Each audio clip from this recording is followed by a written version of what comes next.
अपने YouTube channel ज्ञान sir online class में।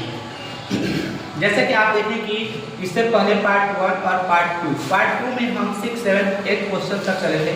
पार्ट 3 में 9 नंबर क्वेश्चन चलेंगे हम लोग। यह क्लास 12 का वेक्टर अलजेब्रा का एक्सरसाइज 10.3 का क्वेश्चन नंबर 9 है। याद रखिए क्वेश्चन है कि यदि एक मात्रक सदिश A वेक्टर A के लिए ये x minus vector A x plus vector A बराबर 12 है तो वेक्टर x का मॉड निकालना है आपको। ठीक है, यहाँ पर एक चीज देखेंगे कि यदि एक मात्रक सदिश वेक्टर यानी A जो है ना एक मात्रक सदिश है, तो मात्रक सदिश है तो आपको ज्ञात होना चाहिए कि मात्रक सदिश का परिमाण 1 होता है, मैग्नीट्यूड 1 होता है। यानी यहाँ पर पहले से लिखे दिया गया है, ये ऑपरेशन नहीं लिखे दिया है कि मॉड A बराबर 1 होगा। क्यों मॉड A बराबर 1 होगा? क्योंकि एक मात्रक यूनिट वेक्टर और यूनिट वेक्टर का मैग्नीट्यूड 1 होता है। यहाँ पे हम 1 लिख दिए। प्रश्नानुसार प्रश्न में जो दिया गया इतना बराबर इतना है तो हम लिख दिए कि x माइनस ये जो है कॉपी कर लिए।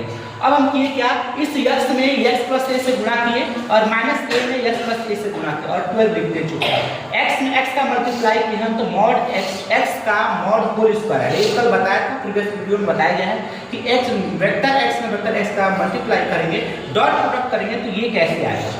फिर x में a का गुणा किए x vector x dot vector a, फिर ये माइनस a का x में गुणा किए तो ax और माइनस a में प्लस a का गुणा किए हैं तो माइनस प्लस माइनस होता है और a में a का मल्टीप्लाई किए हैं तो मॉड a का होल स्क्वायर आएगा।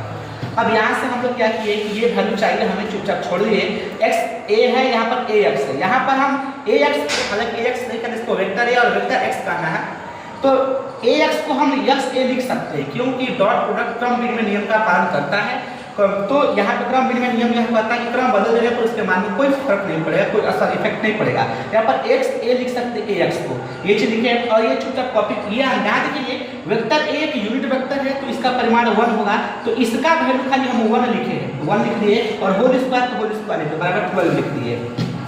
ये कॉपी करने चुपचाप ये कैंसिल हो जाएगा, x a और x a cancel, plus minus cancel हो जाएगा, ये 1 का स्क्वायर 1 होगा बराबर 12। ये लेकिन ध्यान से माइनस है तो माइनस लिख दिए आपको, 1 का स्क्वायर 1 लिख दिए हम। अब ये 1 को इधर ला देंगे, 12 इधर ला देंगे हम लोग। तो देखिए ध्यान से यहाँ पे लिखे हम क्या, यहाँ पे 12 है, यहाँ पे लिखे क्या वेक्टर x का मोड का होल स्क्वायर बराबर 12 और प्लस 1, तो यहाँ पे हो जाएगा प्लस 1, तो ये हो जाएगा मोड x पर, ये ऐसे है तो 13 हो जाएगा, 12 में 1 जोड़ेंगे तो अब यहाँ पे लिख सकते हैं कि वेक्टर x का बराबर ये स्क्वायर जो है, स्क्वायर जो इधर आएगा तो अंडर रूट हो जाएगा। डॉट a को वेक्टर a डॉट a को मॉड a, यहाँ पे देखेंगे वेक्टर a का मॉड होल स्क्वायर कैसा है, एक सूत्र होता है a डॉट b बराबर mod a mod b cos theta.